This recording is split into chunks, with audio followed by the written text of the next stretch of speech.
Hello students. So we'll be continuing with the thyroid hormone, and as you can see in the figure, the transmembrane transporter is present in the cell membrane, which allows T4 and T3 to enter into the cell, and once inside the cell, the T3 or the T4 undergoes several biological actions, and as we've already seen, T3 is the biologically active form. So the T4 undergoes deiodination. DiO3 is deiodinase, and it undergoes deiodination to form reverse T3 or T3. So this is again another deiodinase, and the T3 outside the cell can be converted or deiodinated into T2, which is an inactive form. So once inside the cell, let us consider that T3 is the biologically active form, and the T3 has two different functions. One is the non-genomic actions, the other is the genomic actions.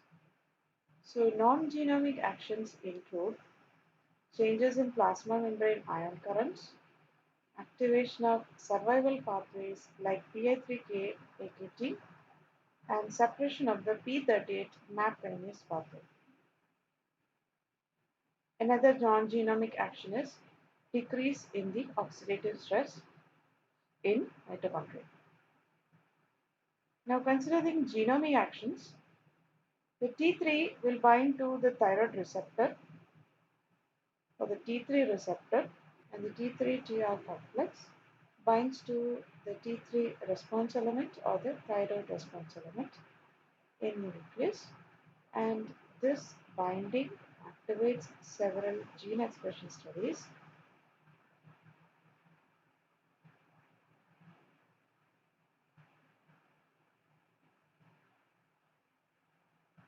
and this binding activates several gene expression systems, including decrease in fibrosis by the activation of matrix metalloprotein 1,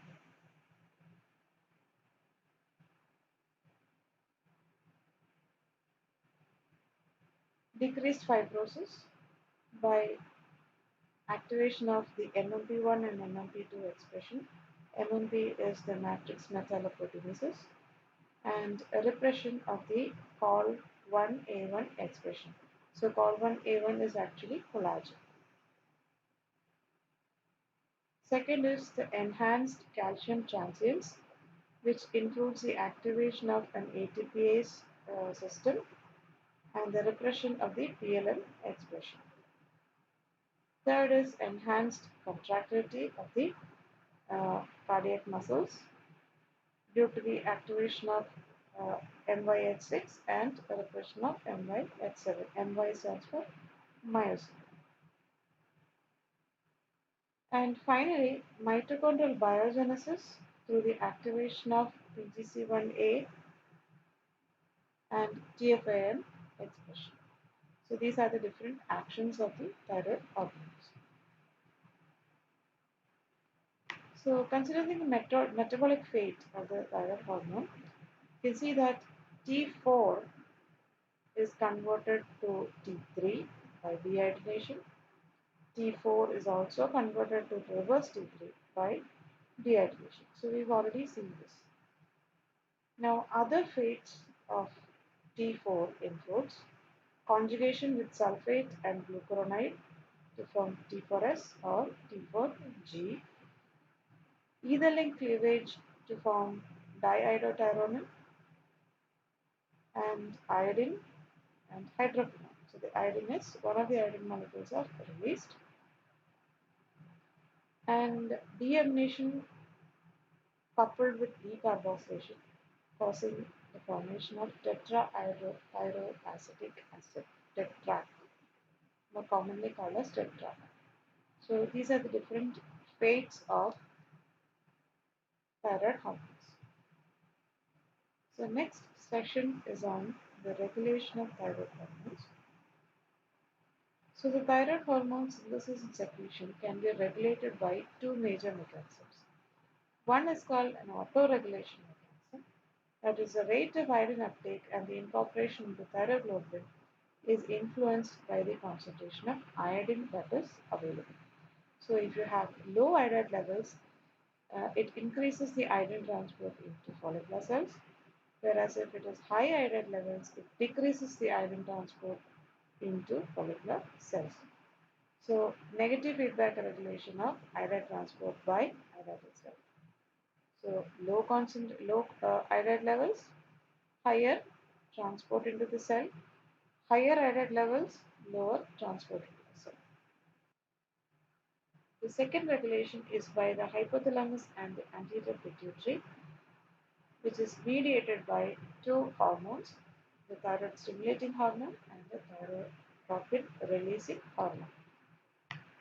So, the neuroendocrine regulation by TSH. So, thyroid stimulating hormone is, as you know, produced by the pituitary, the thyrotropic cells, and the TSH is a glycoprotein that is composed of two subunits, where the alpha subunit is common to all the three, that is LH, FSH, and TSH, whereas the beta subunit gives the receptor specificity for receptor binding as well as biological activity. So the T3 T4 control pathways where the TSH acts on the follicular cells of the thyroid.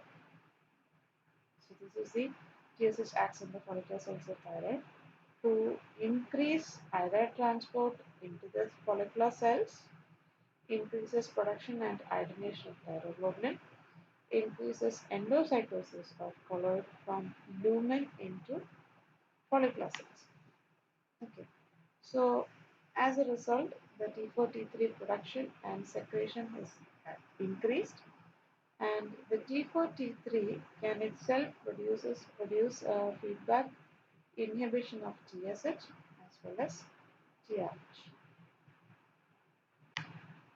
So the TSH binds to a plasma membrane bound G protein coupled receptor on thyroid follicle cells, where it activates a GS coupled receptor, resulting in activation of adenyl cyclase, production of cyclic AMP from ATP by adenyl cyclase, and protein kinase A activation. The TSH release is influenced by hypothalamic TRH and by the thyroid hormones themselves. The thyroid hormone exerts a negative feedback on TSH release, and it could be because of the inhibition of TSH synthesis or a decrease in the pituitary receptors for TRH. Okay. So consider the hypothalamus releases TRH, activates or stimulates the TRH receptor.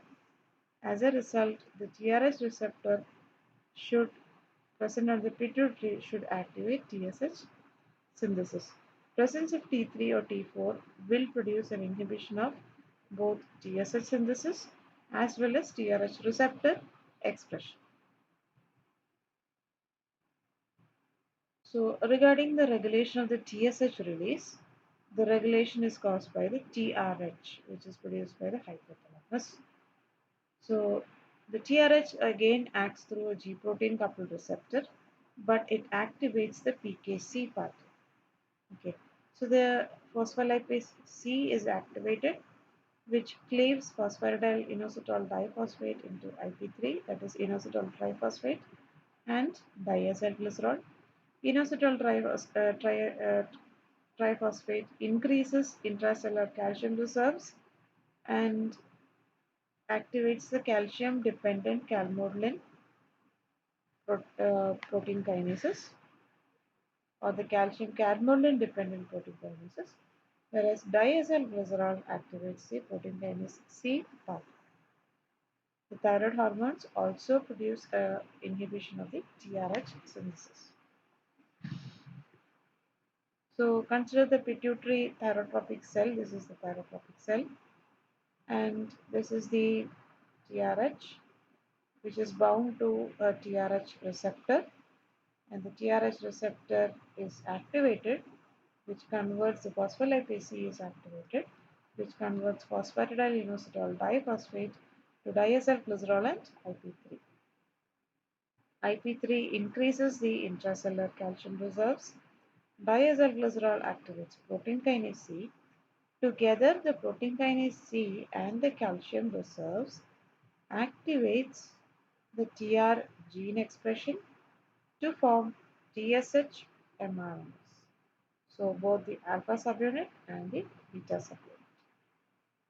So as a result, the TSH is formed, which undergoes processing. It is packaged into the Golgi apparatus and finally packaged into secretory vesicles, which can then be released as TSH.